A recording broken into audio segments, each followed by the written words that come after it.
C'est l'heure de notre panel américain. Vous connaissez Michel Sauger, Raphaël Jacob et Catherine Loubier. Bonne fin d'après-midi à vous trois. Bonsoir. Bonsoir.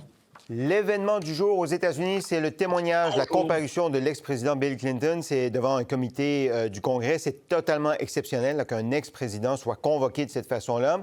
Et c'est dans le cadre du dossier de l'affaire Epstein. Donc, les parlementaires, les élus veulent en savoir un peu plus sur la relation de Bill Clinton avec Jeffrey Epstein. Bill Clinton n'a pas parlé aux caméras, mais il a émis une déclaration dont voici un extrait. Il dit... Je sais ce que j'ai vu et surtout ce que je n'ai pas vu.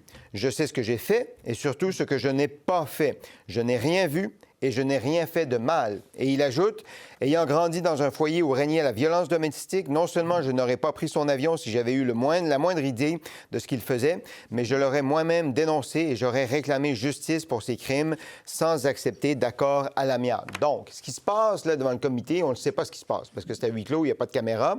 On va avoir une transcription à un moment donné. Tout ce qu'on a donc, c'est Bill Clinton et sa déclaration. Catherine, qu'est-ce qui se passe en ce moment? À quoi ça sert? Qu'est-ce qu'on recherche par cet exercice d'aujourd'hui?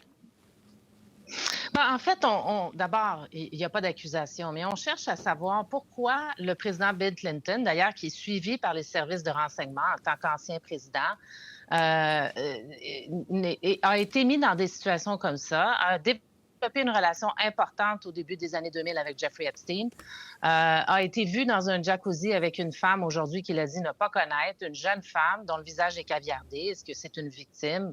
Est-ce que les services secrets n'ont pas scanner tout le monde qui était autour de lui. Donc, on veut finalement, on se dit, est-ce qu'il n'y a pas quelque chose qui a vu une alerte sur ce qui est en train de se passer là, sur le système en place de Jeffrey Epstein et Ghislaine Maxwell? C'est ça que les victimes recherchent aussi. Et là, c'est difficile de croire que c'était pas le cas. Qu'est-ce qu'il faisait dans une piscine avec une femme condamnée de trafic de jeunes femmes pour fin sexuelle? C'est toutes ces questions-là. Donc, je n'ai rien vu, je n'ai rien fait. C'est difficile pour le public là, en ce moment de croire ça par son association avec ces gens-là et la fréquence de ces associations, notamment Epstein, qui était allé 17 fois, dit-on, à la Maison-Blanche durant sa présidence. Michel, comment vous voyez les choses?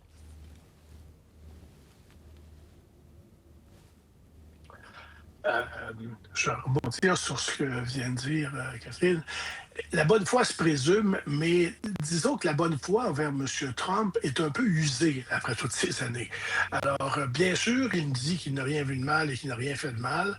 On ne s'attendait pas à autre chose, mais tant qu'on n'aura pas vu une transcription de son témoignage, si jamais on en voit une, j'en doute, on ne peut pas... Cette affaire-là, de toute façon, c'était d'embarrasser M. Clinton et on verra la réplique des démocrates pour essayer d'embarrasser M. Trump. C'est le jeu politique qui se joue actuellement. Oui, bien ça, c'est intéressant parce que, Raphaël, corrigez-moi si je me trompe, mais il y a des élus démocrates qui ont voté pour que Bill Clinton soit convoqué, n'est-ce pas, devant ce comité-là. Est-ce qu'ils jouent aux échecs? Puis là, je vais vous faire entendre Robert Garcia, qui est un représentant démocrate, jouer aux échecs dans la mesure où si la porte s'ouvre pour Bill Clinton, elle devrait aussi s'ouvrir pour M. Trump. Écoutons M. Garcia.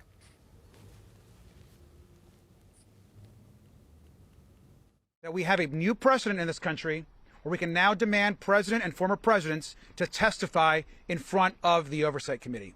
So we are once again demanding that now President Trump, who was in the Epstein files almost more than anyone else besides Ghislaine Maxwell, answer our questions.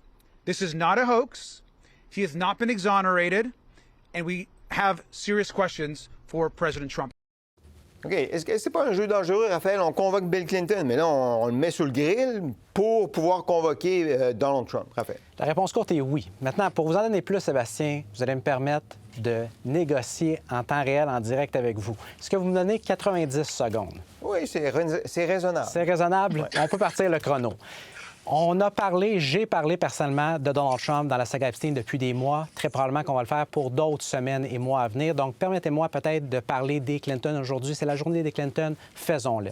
Bill Clinton se défendait aujourd'hui, notamment dans le communiqué dont vous avez cité un extrait, de ne pas avoir pu savoir ce que Jeffrey Epstein avait fait parce que M. Epstein était tellement doué pour cacher ses faits et gestes. C'est assez intéressant qu'il mentionne ça. Parce que vous savez quoi? Un des plus proches conseillers des Clinton sur des années, pour ne pas dire des décennies, s'appelait Doug Bend. Doug Bend était assez proche d'une certaine Ghislaine Maxwell pour que cette dernière lui donne un surnom affectif, Boubou. Maintenant, Sébastien, vous et moi, on a la chance, en ce qui me concerne, de travailler sur une base quotidienne depuis des années. Je vous garantis qu'on ne sera jamais assez proche pour que je vous appelle Boubou. Je vous le garantis aussi. C'est probablement une bonne chose, ça, dit en passant. Et c'est pas simplement ça. C'est que lorsque Mme Maxwell et M. Epstein ont essayé de gérer, en guillemets, la crise qui allait venir dans le contexte d'un article du magazine Vanity Fair sur Jeffrey Epstein, la personne qui les a aidés, c'était ce même fameux M. Bend. Et pourquoi cet article-là était particulièrement intéressant? Parce qu'en 2002, le même magazine, le même article, la même journaliste, Vicky Ward, était la première à avoir des allégations de plusieurs jeunes femmes qui accusaient M. Epstein d'inconduite sexuelle. Elle allait devenir la première personne à exposer ça au grand jour. Vanity Fair, mystérieusement, a reculé à la dernière seconde. Maintenant, et on n'a jamais appris, évidemment, avant plusieurs années plus tard, ce qui s'était passé. Donc ça, c'est une chose. Il y en a qui vont entendre ça, qui vont dire « Oui, mais en quoi est-ce que ça implique directement les Clinton? » Bien, je vous lance deux questions rapides, deux questions additionnelles. S'il n'y avait pas de lien entre les deux vraiment intime, pourquoi alors est-ce que l'avocat personnel de M. Epstein, et je le cite, a signé une lettre dans les années 2000 dans laquelle il disait de M. Epstein qu'il faisait partie du groupe original ayant conçu la Clinton Global Initiative? Et deuxième petite question, Catherine y a fait allusion, on parle beaucoup des visites de M. Clinton à bord de l'avion, possible visite, ça c'est pas avéré, là, à Lille. Ce qui est drôlement plus important en ce qui me concerne, ce sont les 17 visites de M. Epstein à la Maison-Blanche de M. Clinton. Vous savez, Forrest Gump a visité la Maison-Blanche 3 fois. On a traité ça comme un accomplissement. Et là, je vous entends déjà Sébastien me dire « Mais Raphaël, Forrest Gump, c'était un film, c'était pas la réalité. » Bien, savez-vous quoi, ma réponse? Et je termine là-dessus. Forrest Gump était drôlement plus proche de la réalité que la version de la réalité donnée par les Clinton dans les 2 derniers jours. D'accord. Donc, vous doutez de la version des Clinton, juste pour conclure en 5 secondes? J'aurais pas besoin de 5 secondes. En 1 seconde, oui. D'accord. Donald Trump, Catherine, a de l'empathie pour Bill Clinton, qui est convoqué devant cette commission. Écoutons ce que le président avait à dire un peu plus tôt cet après-midi. I don't like seeing him deposed, but, you know, they certainly went after me a lot more than that. I don't like seeing him. Look, I like him, and I don't like seeing him deposed. I don't know anything about the Epstein files, you know. I've been fully exonerated. OK. Est-ce que c'est sincère ou M. Trump est quand même, de toute façon, pour ce qui est de la politique partisane, content que M. Clinton se retrouve dans cette situation-là, convoqué par un comité dans lequel les républicains sont majoritaires? Catherine. Bien, il a tellement dit, hein? Il a tellement voulu ça. Et je pense qu'il fait de la projection. M. Trump, c'est dans son habitude. Là, dans le fond, il dit « J'aimerais pas que ça m'arrive à moi ». Mais bon, puis M. Clinton, il faut se rappeler de l'affaire Monica Lewinsky aussi. Là. Il n'est pas complètement clean, comme on dit, là, dans le département du respect de la fonction, etc., et des femmes. Là. Mais concernant Donald Trump, lui, il y a deux choses. Là. Aujourd'hui, bien sûr, il voit ça puis il doit dire « je veux pas être à sa place » et puis c'est les démocrates qui sont là. En même temps, ça met de la pression sur lui. Ça met de la pression sur son entourage. Moi, je vais vous dire, Howard Lutnick, son secrétaire au commerce, a menti. Il a carrément menti sur ses liens avec Epstein. Et ensuite, on découvre qu'il finalement, il est allé sur l'île après que M. Epstein se soit fait condamner comme prédateur sexuel avec ses enfants. Manque de jugement, mensonge. Que fait-il encore là, sans questionnement, dans l'administration de M. Trump à ses côtés? Là? Une dernière question sur M. Trump, Michel C. Dans l'éventualité où M. Trump serait appelé à témoigner devant le même genre de comité que M. Clinton, ça se fait pas pendant sa présidence, je présume? Ça se ferait après sa présidence? Michel C. S'ils n'y vont pas volontairement, ce serait un précédent, effectivement. Je ne pense pas que le Congrès, en vertu de la séparation des pouvoirs aux États-Unis, puisse contraindre un président à témoigner. Et il y aurait bien sûr le poids de l'opinion publique à ce moment-là. Si le Congrès le demande, qu'il décide de ne pas y aller, ça a quand même l'air un peu fou. Mais M. Trump affaire-là est pas très soucieux de l'impact que ça peut avoir sur l'opinion publique quand ça le protège lui. Alors, il ne faudrait pas s'attendre à ça. Très bien. Parlons de Cuba, parce que M. Trump a parlé de Cuba lorsqu'il s'en allait vers son hélicoptère, je pense. Une phrase un peu intrigante et mystérieuse. Écoutons le président. The Cuban government is talking with us. They're in a big deal of trouble, as you know. They have no money, they have no anything right now. But they're talking with us, and maybe we'll have a friendly takeover of Cuba. OK. Peut-être procéder à une prise de contrôle amicale de Cuba. Je ne sais pas comment on peut faire une prise de contrôle amicale lorsqu'il est question de relations entre deux pays, mais Raphaël, qu'est-ce qu'on doit décoder ou comprendre de la déclaration? Absolument rien, Sébastien. Donc, en ce qui me concerne, je vais prendre 30 secondes, promis, pas 90, pour ajouter quelque chose sur M. Clinton. Parce que dans la déclaration, il a mentionné que et je paraphrase dans ce cas-ci, là, que les jeunes femmes victimes de M. Epstein méritaient la justice. Ça vient du même type qui, lorsqu'il, lui, a été accusé, pas simplement, les gens se rappellent seulement de Mme Lewinsky, là. Lorsqu'il a été accusé par plusieurs autres femmes d'inconduite sexuelle, dont dans au moins un cas de viol, il avait mis sur pied une cellule de gestion de crise dont sa femme Hillary faisait partie, dont l'actuel chef d'antenne du réseau ABC, George Stephanopoulos, faisait partie, dont l'unique but était de détruire la crédibilité et la réputation de ces femmes-là. Okay. Je vous pardonne de ne pas avoir répondu sur Cuba parce que vous apportez un élément quand même important dans toute l'histoire d'Epstein, c'est les victimes. Exact. Les victimes qui veulent obtenir justice puis qui se retrouvent dans cette espèce d'amalgame politique où on fait de la politique partisane d'un côté et de l'autre, où on devrait essayer de rechercher la vérité. Sauf erreur, Raphaël, il n'y a personne qui est accusé, là, à part au Royaume-Uni, là, le prince Andrew et autres, hein, mais aux États-Unis, il n'y a personne qui est accusé dans cette affaire-là. Exact. Je ne vais pas faire de mauvaise blague parce qu'évidemment, le sujet est extraordinairement grave, mais Sébastien, vous me faites plaisir de me relancer la balle, de me donner encore un petit peu de temps là-dessus. Donc, je vais être bref, je vais faire ma part, je vais être bref. Je vais simplement mentionner non, et la question, elle est drôlement importante. Quand, à la base, c'est une crise qui est américaine, comment est-ce qu'aux États-Unis, on peut avoir eu, dans un sens, moins de justice que dans d'autres pays du monde? Aux dernières nouvelles, il y en a 2 qui se sont fait arrêter.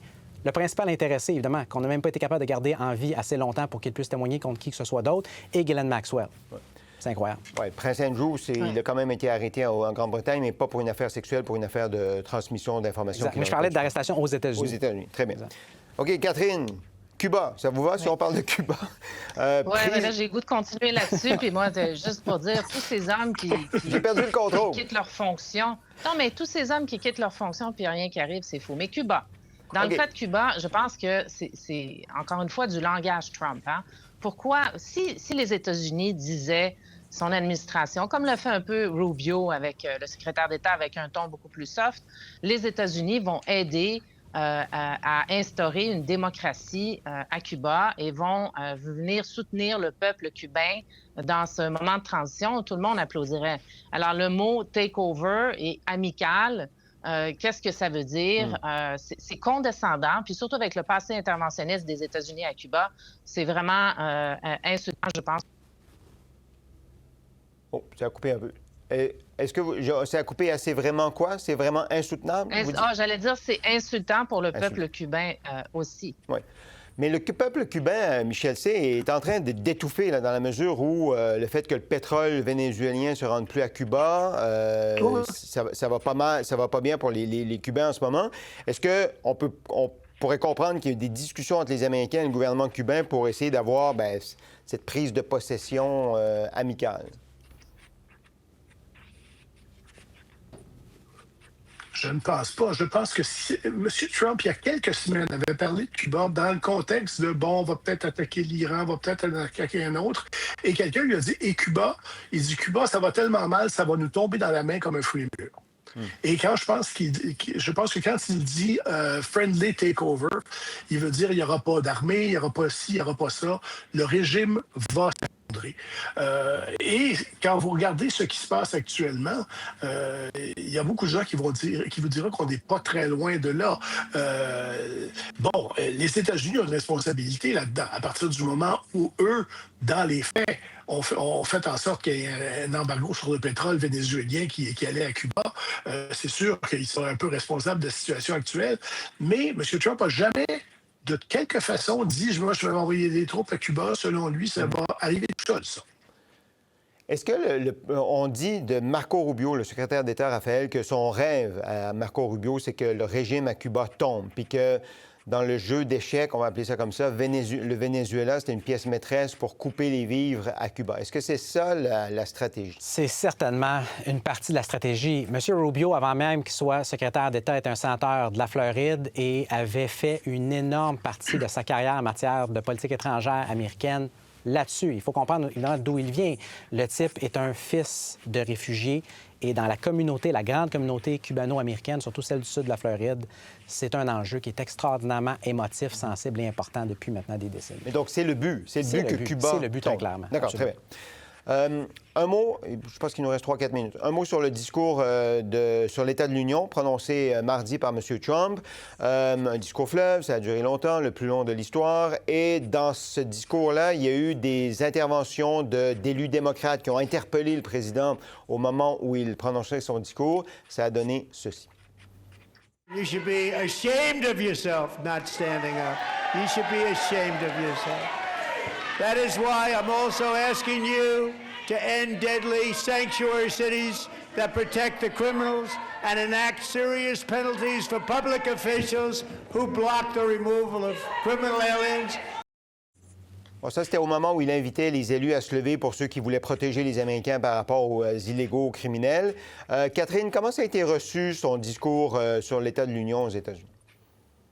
Bien, c'est un discours, oui, très long. Peut-être moins abrasif que certains l'auraient pensé, mais un discours aussi très partisan et qui servait vraiment à galvaniser sa base plus qu'à aller chercher des indécis. Puis il a très bien utilisé la galerie aussi. Il a, tantôt des victimes, des héros, des parents de victimes, comme le veut la tradition. Mais il a aussi dit que sa première année était une somme de victoires, que l'économie était la plus haute, comme il dit, au monde. Donc, il a dépeint une réalité où il y a un écart, c'est sûr, de son narratif avec la réalité et le mood des Américains, puis le taux de satisfaction de sa présidence qui est à 36 Michel C., qu'est-ce que vous retenez du discours de M. Trump?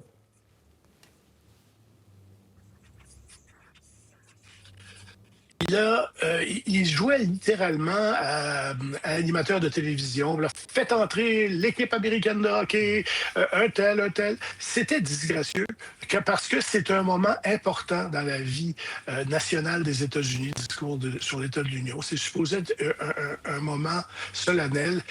Il en a fait une espèce de quiz télévisé ou je ne sais pas quoi. Moi, j'ai trouvé ça passablement disgracieux.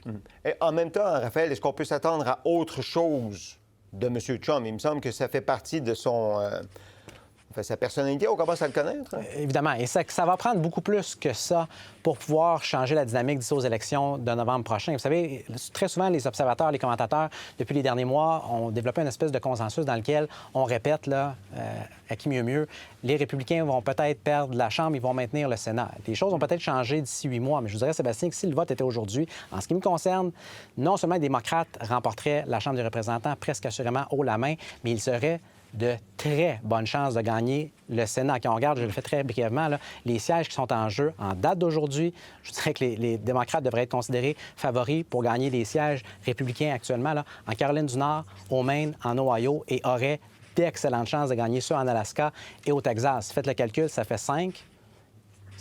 Oui, pour faire balancer. Ils ont besoin de 3 seulement. Ouais, OK, Catherine, donc en terminant, est-ce qu'on doit regarder toutes les décisions de M. Trump d'ici le mois de novembre par la lorgnette des élections de mi-mandat? Les décisions qu'il va prendre, c'est pour essayer de sauver le Sénat, sauver la Chambre des représentants? Catherine?